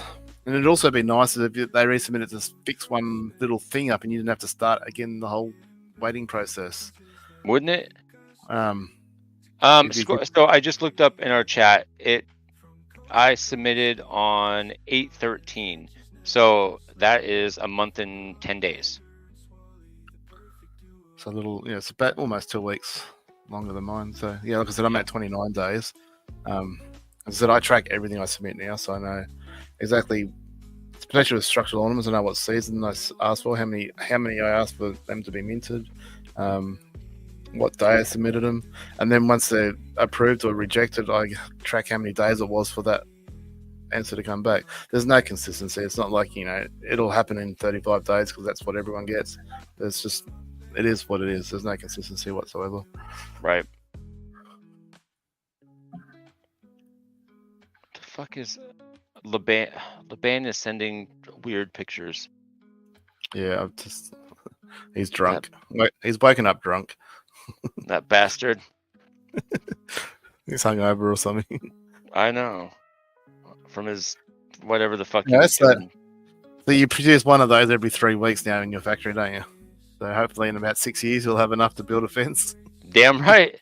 No, I can get in my fucking small factory. I produce one of the half walls in 7 hours. So that gate will probably be something like twice as many spark hours too. Yeah, it'll take me fucking 3 days, or no, 1 day. I can produce 3 in 1 day. So it'll be a little while, but we're getting built. Yeah, so there's not much more in terms of new releases. I don't have anything new. Laban doesn't have anything new. If anyone else has anything new, plug it now. Yeah, I mean, I'm trying to think if there was. Anything else super exciting that we needed to cover? I got super excited about the news that came out today and my Well, I'm going to things being share. built. We'll do a little bit of a brief Spark update. Oh, I So, love the Spark update. in The relation to Sparklet. well, we've got the what's this thing called again? I don't know. I've been The watching chat. this. Not the chat, you idiot. Oh, there was a chat update, you dildo. Yeah, I know, but I'm The not going to read it. NFLPA chat. There's even a competition going on. You get like 10,000 upicks if they pick That was one of your the other things. day. That was the other day. So the Sparklet Showdown. So I've been watching this because I'm umming and ahhing about whether I throw a Yes, bid in there to, because I've got some stuff put aside. I've got some money and different cryptos that I might sell to get some more Sparklet. So I'm umming and ahhing about whether I throw my hat in the ring to get in the top 6 here. So I've been watching this quite closely, but I've also been watching the Sparklet price. So we'll see how many more people sort of jump over the top of this. I mean, Ace, your good old Aussie mate Ace was number one for a while there, but he knew he was going to get run down very quickly, and sure enough, he did. And we're still a week out from this finishing, so there's still a chance that even Southby will get run down if he doesn't add to it. I have not kept up on this at all. Is it just need to be number one and you get the plane? So the top 3 will get a plane, the next 3 get a car. So it's meant to get top 6, and then after that, I don't think anyone else. So I think 7th down get nothing. So I'll eye it off, and if I think there's a chance I get in the top 6, because the cars, I mean, if you're going to buy the Sparklet anyway, the car's, it's still a half decent price. So not as good as a plane, but it is what it is. So ahhing and ahhing about whether I get involved in this. But now as this is just one leaderboard, right? They're not gonna split this up into 2. This is not the big get fucking scenario again. No. So just to be like, there isn't like a phantom second leaderboard for some other reason for American players. It doesn't matter where you get your Sparklet from or how you obtain your Sparklet, or it's just whatever you're bridging. So as I understand it, so there's a leaderboard at the moment. Everyone can go look at that. But I've been watching the Sparklet because we talked about it last week, and I said with the current airdrop having just finished, that there was a good chance. And we talked about the range that Sparklet had been in for some time. So between this top and hang on, or is that the? I think it was much bigger range that I was talking about. Oh, that's right, I was doing it on this one. So this is on my trading view. So if we look at Sparklet, so I've been so pretty much from the time that Sparklet was released, it's been ranging between 4 cents and 7 cents, pretty much from day one, which is pretty standard for any sort of coin to accumulate. Sort of, let the dust settle, just people accumulate, let all the coins settle to where they're going to settle to before any sort of movement one way or the other happens. So hopefully the movement's up. I can't see how it wouldn't be anything but up. So we've been moving back and forth. And I said last week, because we had climbed up with the airdrop thingy coming to an end, and then I expected that we were going to come back down maybe closer to the 4 cents, but it hasn't happened. With all week just stayed the exact same range. So I've been doing some, which is good. But if you're like me and sort of hoping that it comes back to the 4 cents so you can pick some up and you can sell my buy orders sitting here, then you may be in for a bit of surprise. Now, this is just big get. Ordinarily, I wouldn't put any weight or emphasis on one exchange and how that affects the price of the coin, because normally there'd be hundreds, or not, maybe not hundreds, but dozens of exchanges and decentralized exchanges that you can buy these coins on. But BitGet's volume is up there. It's obviously a decent exchange, and but the main thing is Sparklet's market cap is so tiny that it doesn't take much to affect it. Not much at all. Right. So I've been watching this quite closely all week, and you can see that there's quite a hard. If we go back to the 1 hour, you see it even more. There's been quite a hard sort of a ceiling here, and quite a hard floor, or vice versa. And when you look at the order book on here quite closely, so that's just the order book. So people wanting to buy and sell, they put the prices in that they want to buy. Obviously, red sell, people in green want to buy. So if you're hoping that the price comes back down to 4 cents, which I'm not saying it can't, 1,000 things can happen. But when you look at these order books, all these 50,000 UPX orders in there, so 3,000 US, almost $3,000 per order, all sitting in that 5.5 cents, give or take, it's going to take a hell of a lot of sell pressure to sell through this one person. And I'm willing to bet it's one person, just the way they put the price at 5,6,400, 5,6,500, 5,6,700. There's a hell of a sparklet at 50,000 each one of these, so 50 sparklet effectively sparks. I can't see the price coming down to 4 cents anytime soon. And then when you look at the flip side of it, you got this one massive account selling 270,000 sparklet at this price, which is the ceiling of it. So I honestly, in the next 7 days at least, especially with that competition ending, can't see the price of sparklet fluctuating much from this red line to this green line in that week. Now, the world's full of, making people mysteries look stupid and surprises. Yeah, so I mean, this person can cancel their order, or vice versa. The other person cancel, and these aren't necessarily upland people. This is on BitGet, so this could just be traders. This could just be huge money bag people just trading the coin to try and make more money. Could have absolutely nothing to do with upland. But whilst you've got some big, in relative terms speaking, you got some decent size orders there on both up and down. The price isn't going to change from about 6 cents to about 6 and a bit cents, really. I can't see that happening in the next few days, let alone probably maybe the next week, until one way or the other gets absolutely bought out. And which would take quite the jump. Look, I mean, there's still some. I mean, there's only one real big sell person there, not so much other. Oh, here you go. That's another big one. Oof. $40,000 for 600,000 to sell, or is that a sell? buy? No, that's a sell order at 6.4 cents. So it's definitely, the price isn't going to fluctuate. The point I'm trying to make is the price isn't going to fluctuate much in the next few days. It's going to keep doing exactly what we're seeing here, probably till past the end of this competition. So if you're like me, hoping the price comes down here and you've got different buy orders all set up, probably wasting your time. Now, I'm not going to change my strategy right now because this could all change tomorrow. Like I said, whoever's got that sell order might cancel or might change it and move it to a different spot, or vice versa. So I'm willing to bet that all these buy orders is one person with all these 50,000s, and they're hoping that the price drops down, and they've got buy orders like me just all the way down here, hoping that the price comes all the way down and they can clean up. So, but my best guess is the price ain't going to change. It's going to sit at pretty much 6 cents for at least the next week. So if you're like me thinking about getting involved in that, the current price is pretty much the price you're going to be paying, as best I can tell. Oh, why am I checking my emails? I don't know. I was wondering the same thing. I was like, ooh, let's see something juicy. No, that's just my upland email, I think, but I don't like to really share that.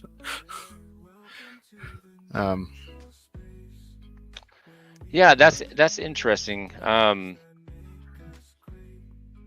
Typically, now I've been out of the crypto game for a while, but seeing a coin stabilize a little bit and kind of not have these massive fluctuations is typically a pretty good sign for a coin for adoption, I think. The upside, and I'm going to possibly look into this in the future and maybe do a lot more analyzing of Sparklet. And I don't know, I don't really know all the tools where I can go check certain things out. I need to sort of investigate a bit more and look at it.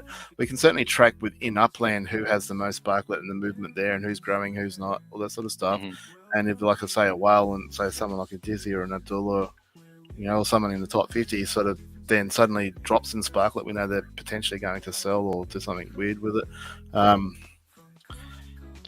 But the upside of Upland is the market cap is so microscopic tiny that it won't take much one way or the other to send the price skyrocketing or plummeting, more likely skyrocketing.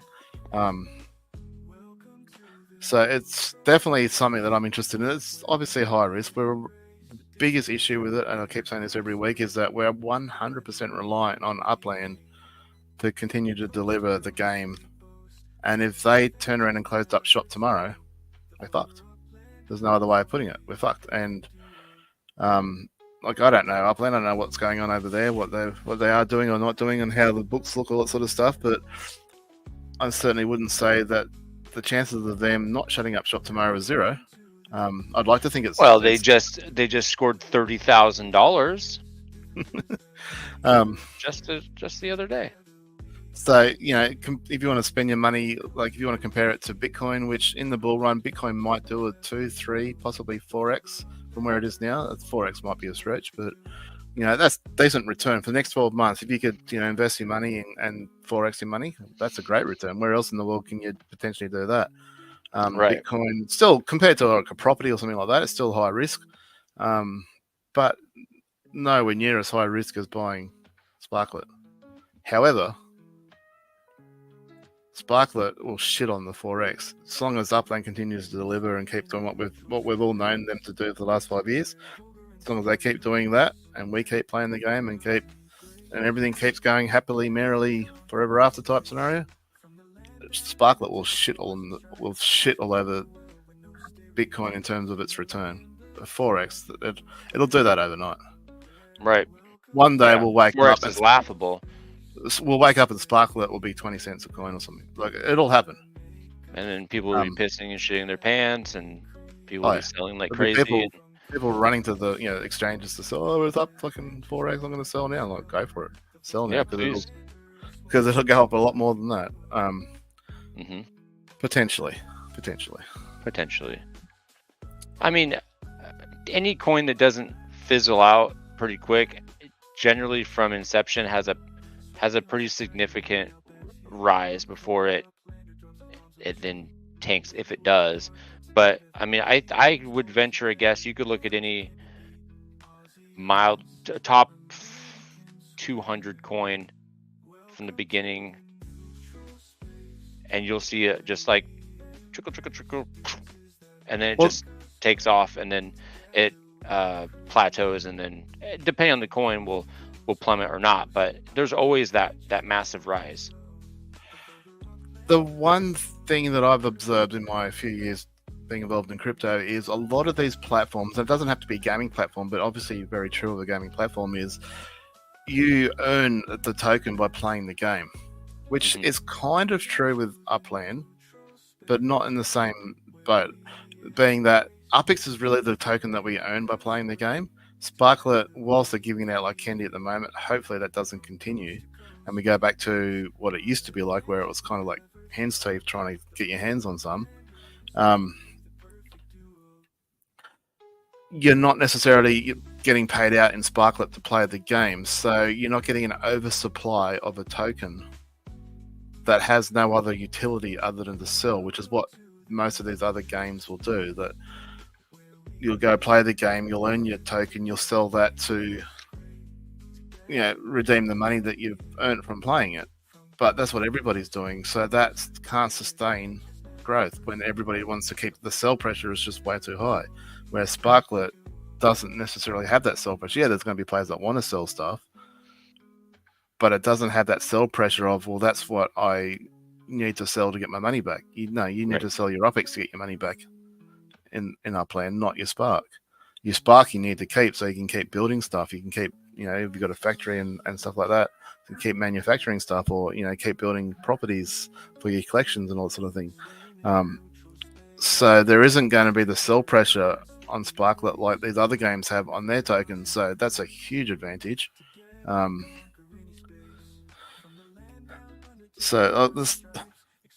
future is extremely rosy for Sparklet, as long as Upland. Are you getting hung up on something? What are you looking at over there? I was just reading the chat, but I'm not very good at doing two things at once. Yeah, so look, the future is very positive. The potential is sky high. Oh, 100%, yeah. But the risk factor is there with it, so it's well, anything crypto, there's an inherent risk, and you have to be cautious and a believer in the project. And I think that anybody that spent any amount of time in Upland that's still here, I think is a believer in the project, and I think many people can see it making a big jump, or Well, I guess my hope is doing that, something that is successful. I mean, it's been long predicted that the sort of the start of the main bull run is next month. Hopefully that comes to somewhat sort of fruition. It does look like it's sort of falling that way with your country cutting interest rates just this week. It's been pretty consistent over the 4-year cycles that the election helps boost things like the markets. So crypto goes, markets in general, not just crypto, but that'll help. So if the market does start to pick up, Upland hopefully will go along for the ride. All we need to do is get in the same conversation as other, I won't say what I think of them, but other gaming platforms such as Sandbox and Decentraland. Or if we even get in the same conversation, even though we're better than them, we get in the same conversation as them, just to catch up to their level. We're looking at 40x, just to get to where they are today. And Right. that potential to me is like, it is worth the risk. 100%, yeah. Obviously not with everything, don't risk your whole life on it, so to speak. But if you've got don't put your life savings in here. Don't put more than you can afford to lose. But if you're here, what's our hashtag? We're gonna do a hashtag before we give them time to put that in. You've got the fence, so let's go hashtag big house, or big house. Make it one word, big house. Hashtag big house. Hashtag big house. Hashtag big house. Away? Same as last week. You've got the list on your Discord still, so just put that in a wheel, shuffle it up, spin it. Oh. Unless you've got something else you want to give away. I don't know.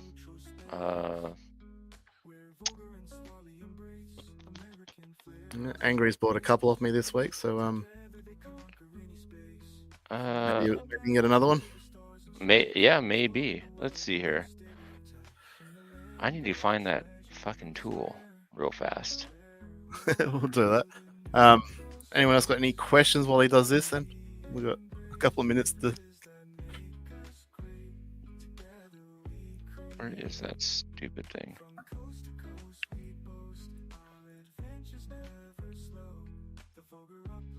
It's got more big house. Quite a few entrants. This is good. I like it. Yeah. Where the fuck?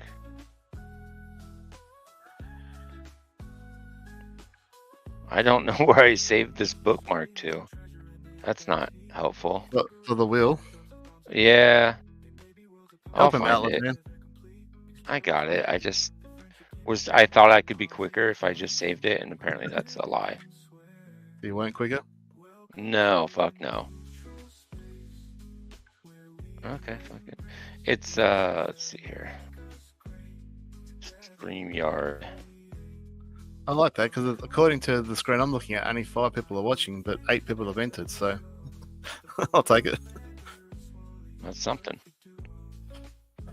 Streamers giveaway tool. Giveaway. Is this the link?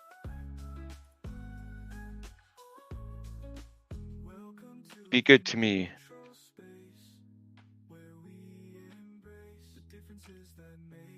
Where are we? The band, just watching you guys, muted while attending my first meeting. Fair enough. Hello. Is that you going off at him? Yeah. There we go. Here it is. Okay. The Neutral Zone, episode 15. I like that. Thank you, Angry.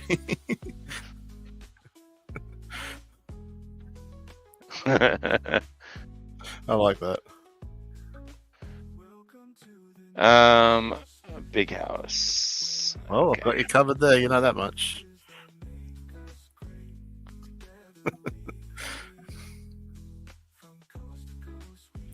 Okay. Oh, you said there was a list. I have a list somewhere, Swirly. I sent it to you last week in your Discord, and since we don't really chat directly to each other anymore, you should be able to find it easy. That's true. Swirly, that's right. We just fuck around in our three-way. What did you send me? Oh, all of your okay.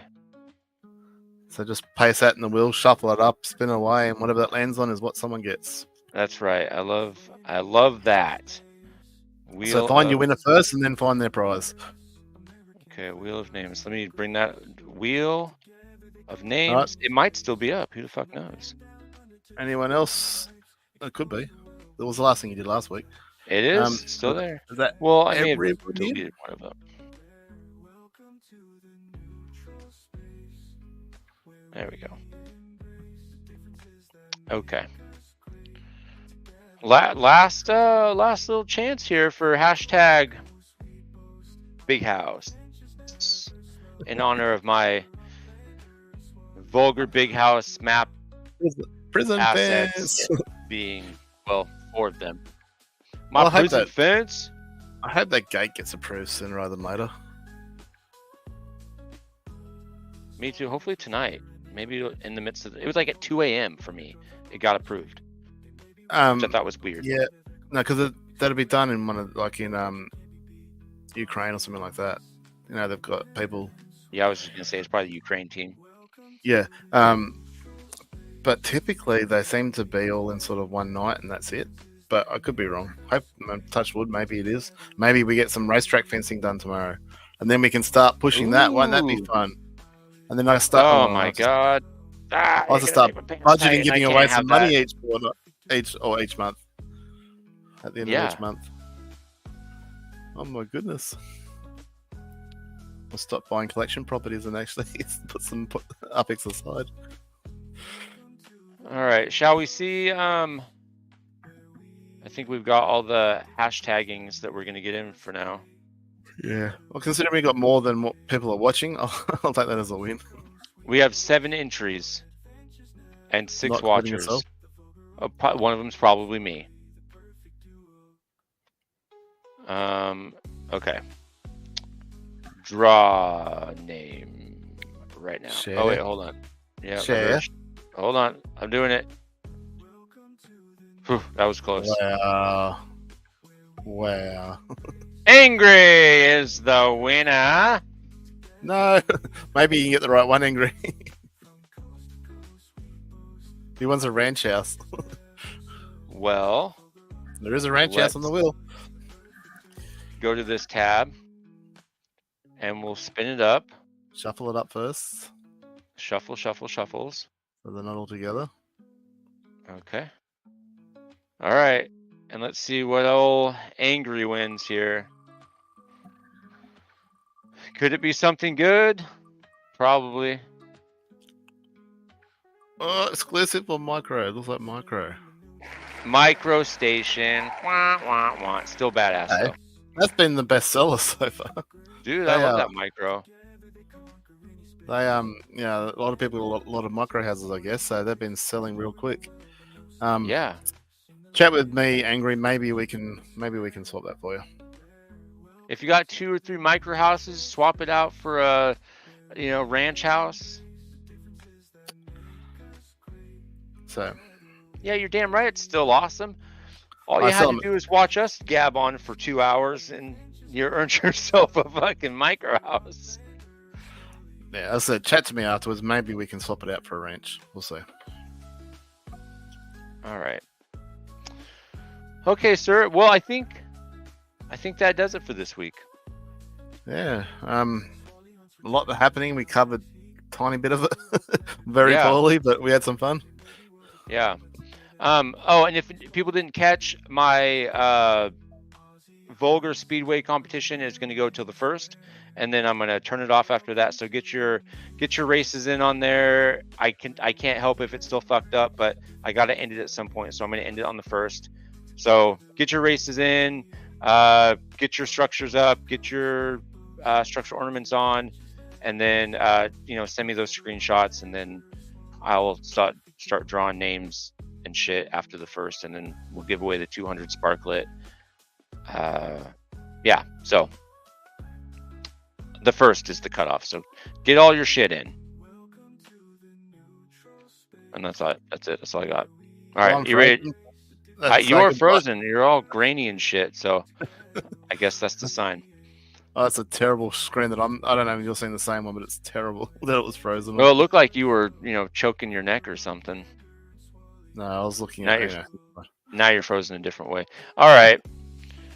let's get out of here. All right, guys. Thanks for hanging out. Thanks for watching. We will catch you next week. And if anything crazy pops off, I'll throw a video up in my car and try not to wreck. So, all right, guys. We'll catch you next Monday. Peace.